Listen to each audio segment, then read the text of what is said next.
everybody, welcome back to Golden Gophers Dynasty here on the channel. After our 12-2 season, we are getting into the offseason video, and I'm curious to see who the players are that are leaving. We had all those guys transferring, but then we upgraded pro potential, so maybe we won't have as many people transferring. But before we do that, let's jump over and check out season stats. I forgot to do this last video, so we'll do it here. Steve Theus, 3,100 yards, 33 touchdowns, 7 picks. A really solid season. I was very impressed, especially if you look at the season he had the year before, right? He did fall off at the end of the year. He was playing pretty rough. Actually got benched a little bit. David Kern, 9 touchdowns and a pick. I mean, he showed unbelievable flashes. If David stays on the team, he'll most likely be the starter next year. In Thesis, I mean, I don't think I redshirted him, so he might actually take a red shirt in his junior year. So see how that goes. On the ground, we were just kind of bad, right? We just didn't rush it nearly as often as we should have. 401 yards for Aiden Laffery, who's a senior, by the way. He's part of the graduating class that we'll look at here in a minute. But yeah, 401 yards and 5 touchdowns, a couple fumbles, not great. Ingold didn't drop the ball all year, but 361 yards and 4 touchdowns.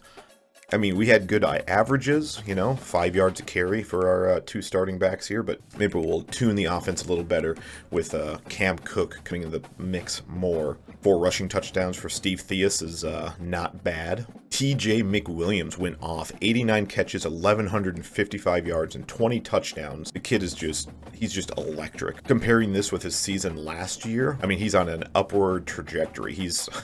If he doesn't get drafted, I'm going to be shocked. Lamar Ingold, 63 receptions, 695 yards, and 3 touchdowns as a running back is crazy.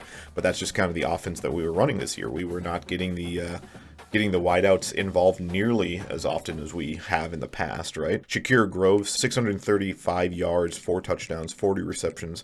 Incredible talent, and I mean, he's gonna keep skyrocketing. Conrad Thorne had 8 touchdowns, which is nice, but I mean, he continued to struggle with drops, especially at the end of the year. And now, if you look at his back-to-back seasons, I mean, they're not awful, but this is not really the production we were looking for out of a 4-star recruit. Kyrie Robles, 38 receptions, 444 yards, and 4 touchdowns.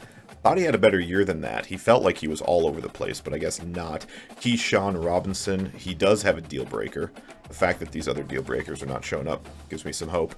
The big 5-star Dukes, not really a impact at all. We'll see if he might get the red shirt next year, just with the talent that we have in the wide receiver room.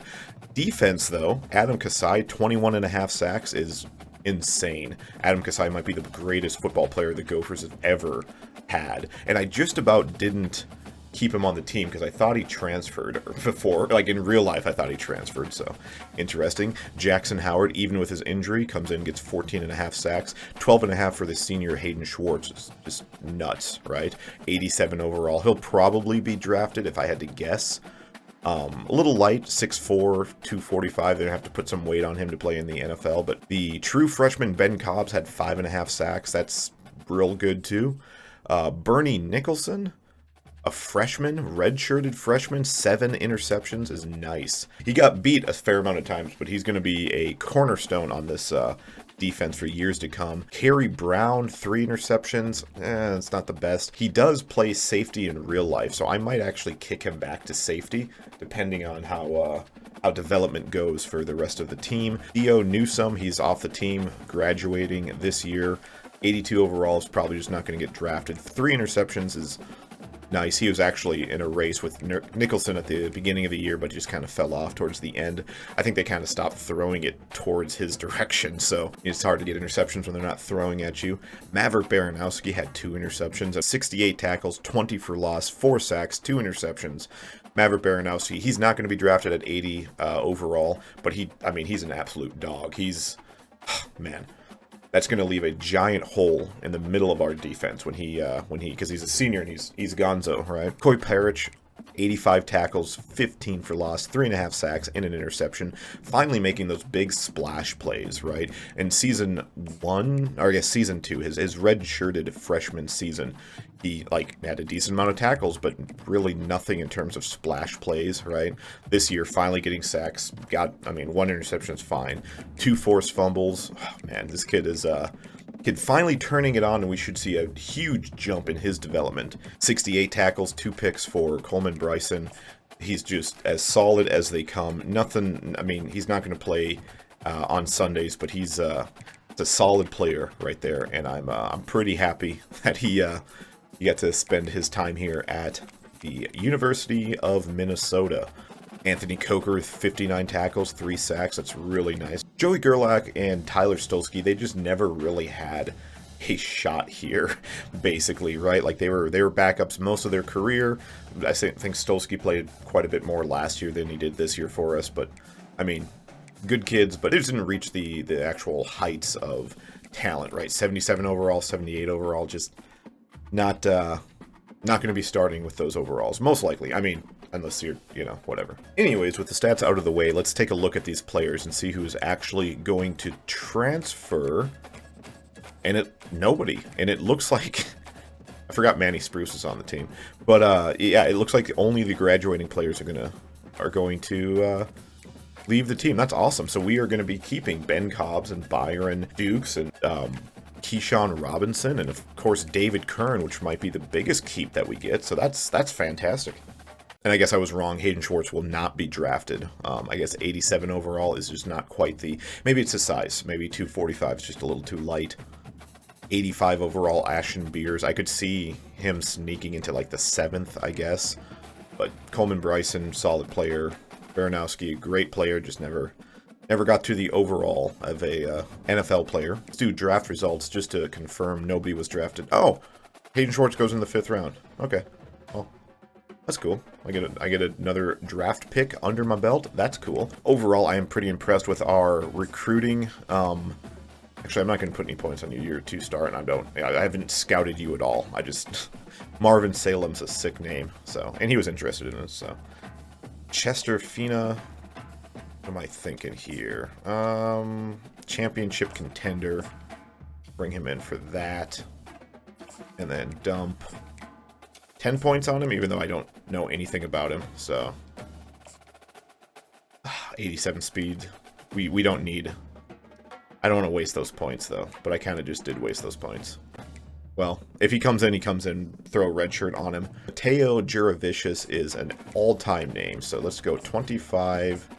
Let's bring him in for conference prestige. Sure, buddy. Roger Pena here. Yeah, let's go 25.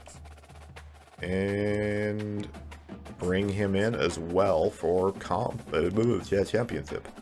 So those are our 2 wide receivers, a 3-star and a 2-star. All right, guys, looking great. Marco Sims looks like he's probably going to play for Iowa State. How good is he? How much do I care? He's a blocking tight end. Yeah, I guess I don't care. So yeah, you can just go away. Vertical threat, Daniel Harrell. Your speed. Does it show me your speed? Come on, don't make me.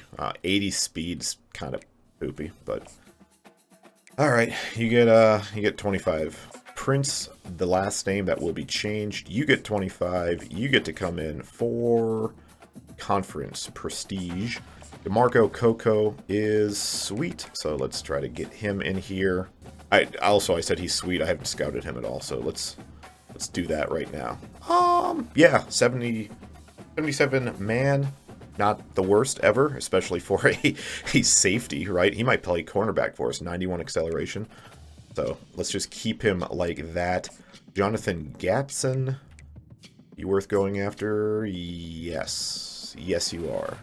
99 jumping. I don't know what that means other than he's probably very good, so try to bring him in. Hopefully he likes the championship. Let's jump ahead 1 week, see who we bring in here.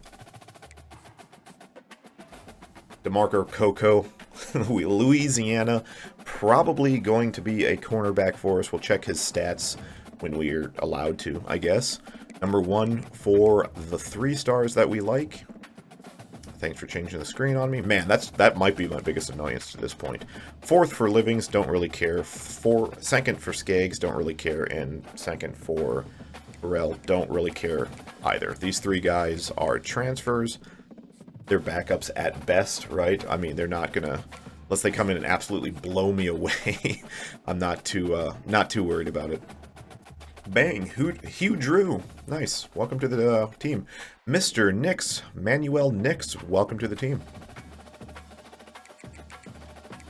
Harrell and Gatson are both out, which is fine. Oh my lord, stop doing that. Number 1 for Fogg. Number 1 for Corner. Number 1 for Keller. Number 1 for Jones. Alright.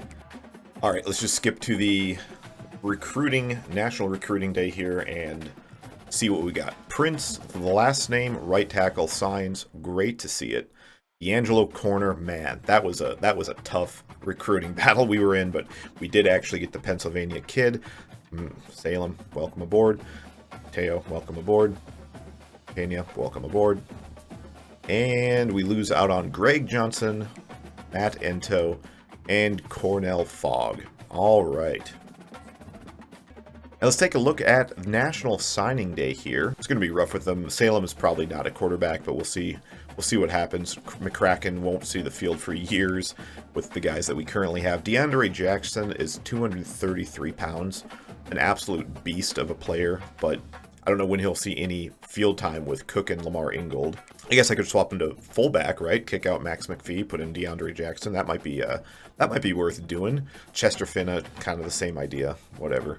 Roger Pena does go with us, same as Mateo Gervicius. They're not anything great, but I guess a couple depth guys to be kicked off the team in a few years. Brenton Jones is going to be a cornerstone at tackle for us. Don't know which tackle. He's currently a right tackle, but we might shift that over. This Prince kid is, I mean, see if he can develop. As for Charles Dossie, this is our starting center next year, most likely, or the year after. We'll have to see what he looks like overall wise, but I could definitely see him starting for us as early as this year. Javon Jones will be a nice depth piece. Hugh Drew, a defensive lineman, 284, 6'5". I mean, I don't know what his speed is. Hopefully it's not so bad. Willett, a 5-star, but he's a bust, so, I mean, just get after the passer, man. Jamie Keller, good depth piece there. Reddick and Nix are future pieces. D'Angelo corner, I mean, if he comes out, if he looks really good, he might see playing time this year, right? Like, our linebackers are not the best. Glenn Binns is our only cornerback. We'll see what happens with that kid. Dexter Humphreys and DeMarco Coco. That's a tough name to say. DeMarco Coco. All right, anyways, these 2 kids here are very interesting. I think Coco might be a cornerback for us, but I mean, Humphreys, that kid's gonna be good in the future, or in the years to come. That's what I kept saying in that one video. Get into position changes and see who can what we can adjust here for the lineup. Brandon McCracken, 73, scrambling quarterback. That's good enough for you. I guess good enough for me. Salem, and you're just not very good at a whole lot of anything, are you?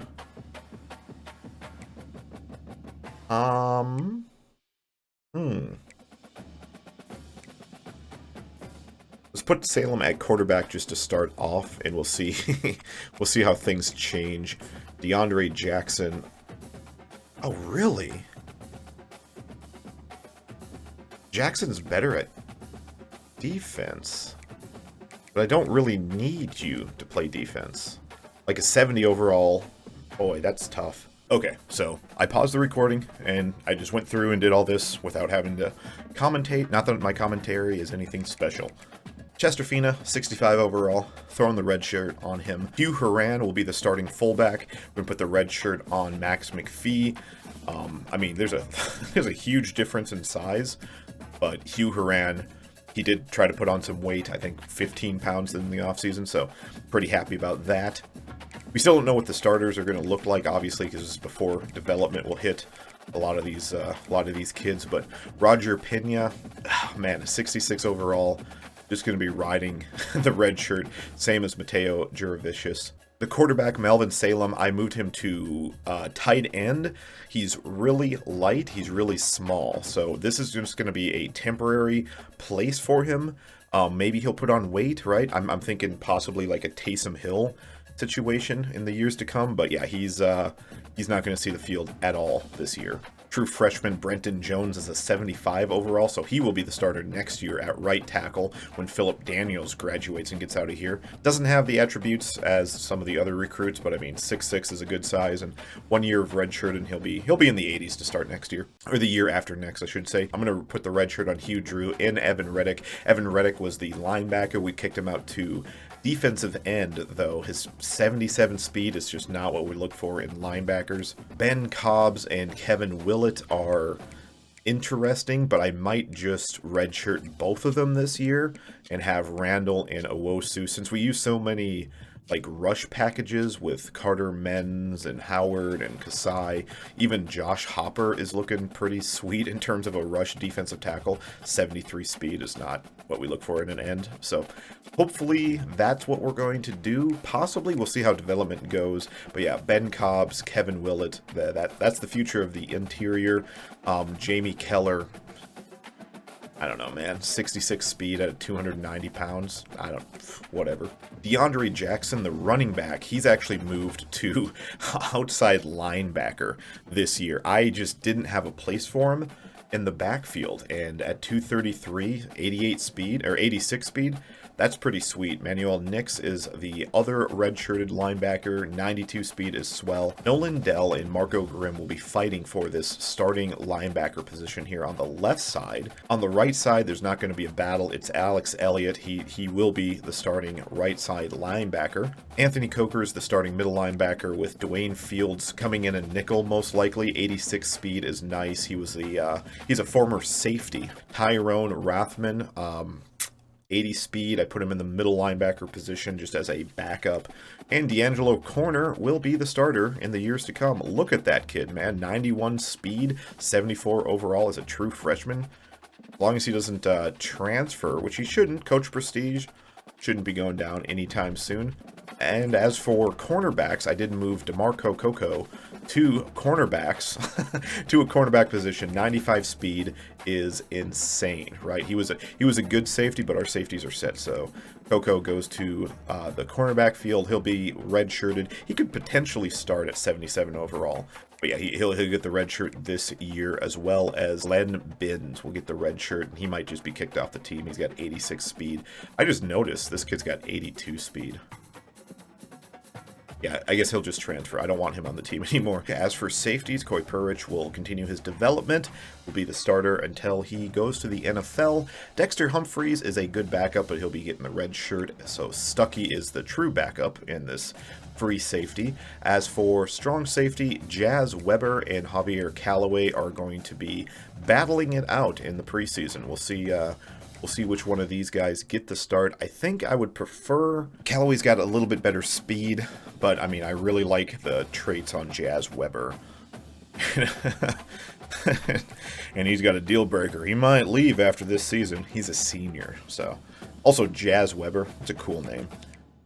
Nothing in the kicking room worth mentioning, so... Let's jump forward 1 week, and let's get ready to wrap this video up. Alrighty, and the last thing we're going to do is encourage some transfers. Who are we looking to kick off the team here? I think the quarterbacks stay. We only have 7 players to boot, by the way, so unlike in the years past, we would have a bunch of players to kick off. 7's barely anything, so. D'Imperio has a great name, but I think we have too many mid-wide receivers to keep him, so you're gone, pal. Yeah, it's going to be David Allman. A little bit light for us, right? What do we got here in terms of O-line? Titus Spicer is a great name, and he's a Minnesota kid, so we got to keep him. Mark Huck's got a lot better speed, so Childress, have a good day. Tell your dad Brad hi from me. Only 73 speed for Marlon Tangeloso. See ya, little buddy. Rome is that kid with 82 speed, so yeah, you're not worthy of being on my team. Yeah, I think Zach Harris, I think you get the boot as well. And we are down to needing only one player. So it might be Dragos, actually. This is tough. Tyrone Bigsby, 88 speed. Alright, it's Dion Markuk or it's Stefan Dragos. Kern and Theus as the starter. One of those two will be the starter. The other one will get a red shirt, right? Whitkey as our backup, and then we'll have the third quarterback being Aiden Lewis. Do we need a fourth? Technically a fifth? I just don't. Alright, Stefan Dragos, you were good and I loved you, but roster is now cut down to 85 players. We're not going to mess with the conferences really at all. And that might be it for the video, actually, as we skip to the beginning of season number 4? Question mark? Yep, beginning of season number 4. Wonderful. All right, guys. Y'all have a great night. Thanks for watching. God bless. Talk to you sometime in March, I guess.